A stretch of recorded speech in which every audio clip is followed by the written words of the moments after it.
कक्षा 10 दो चर वाले रैखिक समीकरण युग्म। पहला सवाल इंपोर्टेंट सवाल है। इस तरह के सवाल प्राय बोर्ड के पेपर में पूछे जाते हैं। के का मान ज्ञात करो जिसके लिए निम्नलिखित समीकरण निकाय का अद्वितीय हल है।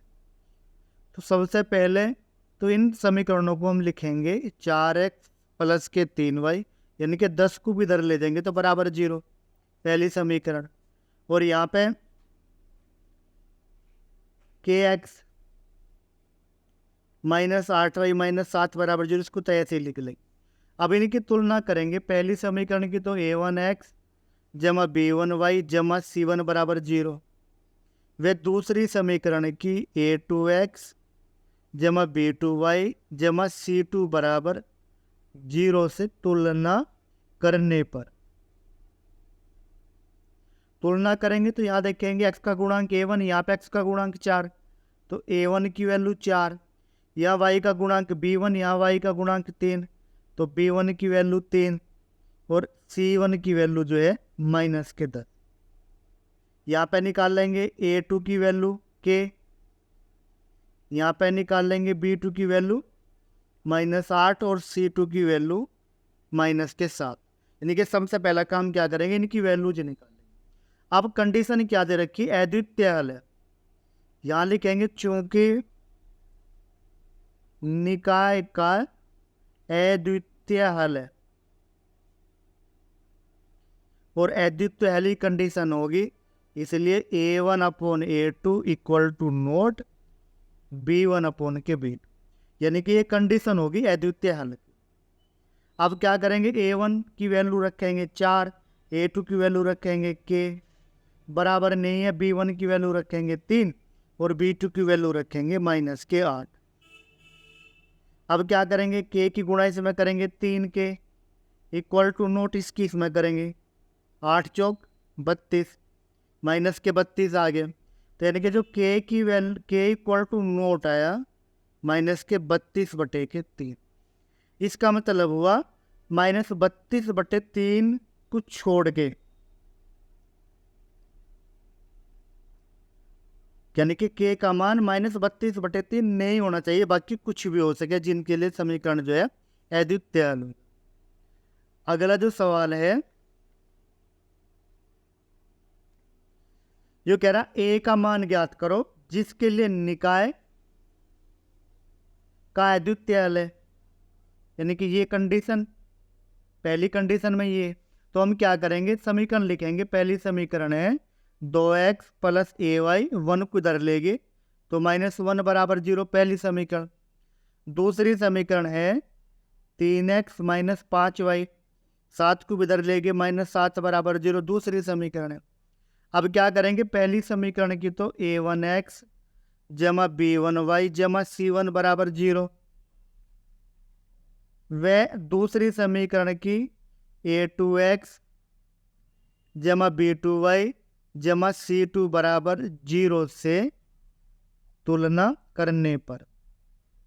अब तुलना करेंगे, देखो यहाँ पे x का गुणांक a1, यहाँ पे 2, तो a1 की वैल्यू आ गई 2, फिर b1 की वैल्यू यहाँ पे आ गई a और c1 की वैल्यू आ गई -1।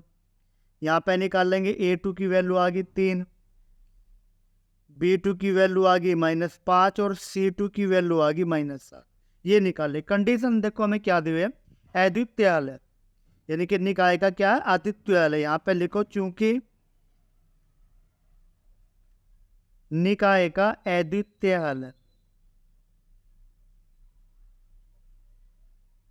अद्वितीय हल है तो इसलिए क्या हो गया, a1 अपॉन के a2 equal to not b1 upon b2।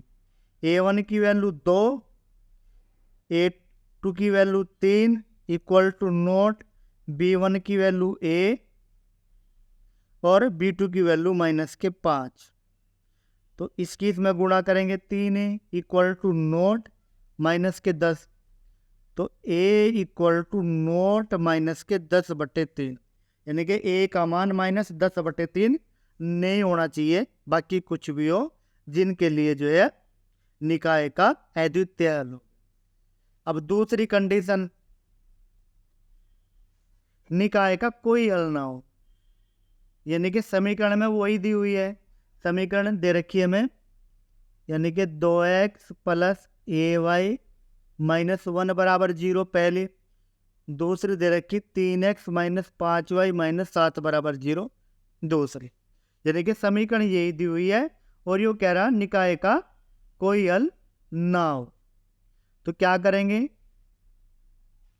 पहली समीकरण की a1x जमा b1y जमा c1 बराबर 0, व दूसरी की a2x जमा के b2y जमा c2 बराबर 0 से तुलना करने पर करेंगे। तो a1 की वैल्यू आ गई यहाँ पे 2, b1 की वैल्यू आ गई a, यानी कि a आ गई, और c1 की आ गई माइनस के 1, a2 की वैल्यू 3, b2 की वैल्यू आ गई माइनस के 5, और c2 की वैल्यू आ गई माइनस के 7, यानी कि ये वैल्यू निकाल। अब कंडीशन देखो, निकाय का कोई हल ना हो, यहाँ पे लिखेंगे चूंकि निकाय का कोई हल नहीं है।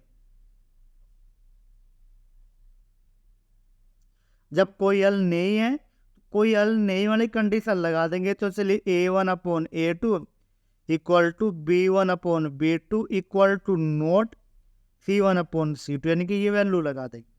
अब a1/a2, a1 की वैल्यू 2 और a2 की वैल्यू 3, b1 की वैल्यू a और b2 की वैल्यू माइनस के 5,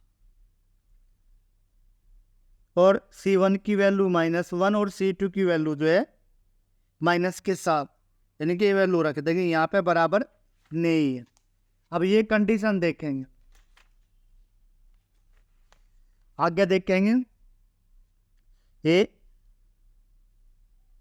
अब इनको लिया तो 3a बराबर माइनस के 10, तो a बराबर माइनस के 10/3, और यहाँ पे इनको लिया बराबर, तो माइनस माइनस प्लस, तो a इक्वल टू नोट 5 के माइनस के 7, तो यानी कि a की वैल्यू अगर -10/3 हो तो निकाय का कोई हल नहीं होगा, यानी कि ये कंडीशन। अगला जो सवाल है,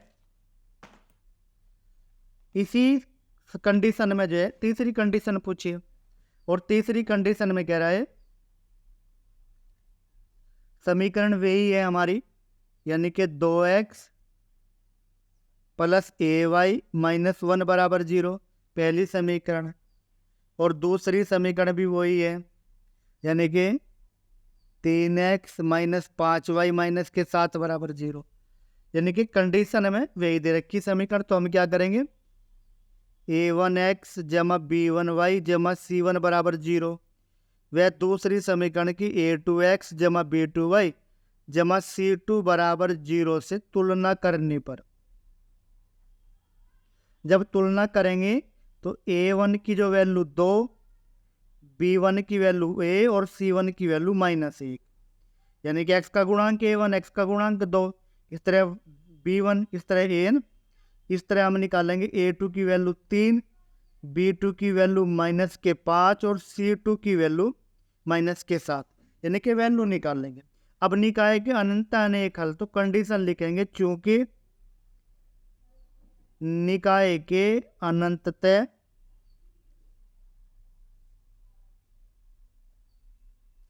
अनेक हल है।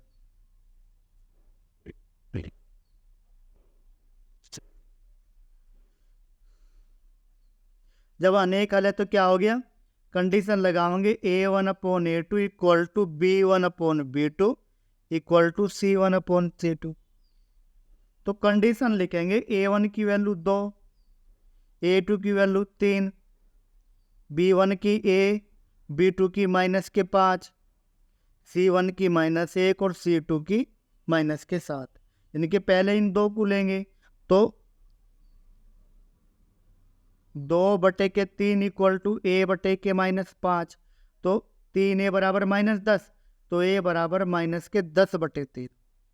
यहाँ पे अब इन दोनों को ले लेंगे बाद की दो को, तो a/के -5 इक्वल टू माइनस का माइनस कट गया 1/7, तो जो a की मान है यहाँ पे आ गया -5/7। यानी कि यहाँ से 10/3 और यहाँ से 5/7 माइनस के, दोनों अलग अलग आ रहे, तो इसका मतलब ए का ऐसा कोई भी मान नहीं है, कोई भी मान नहीं है जिसके लिए निकाय के अनंत अनेक हल हो। दे दोनों सेम आने चाहिए थे।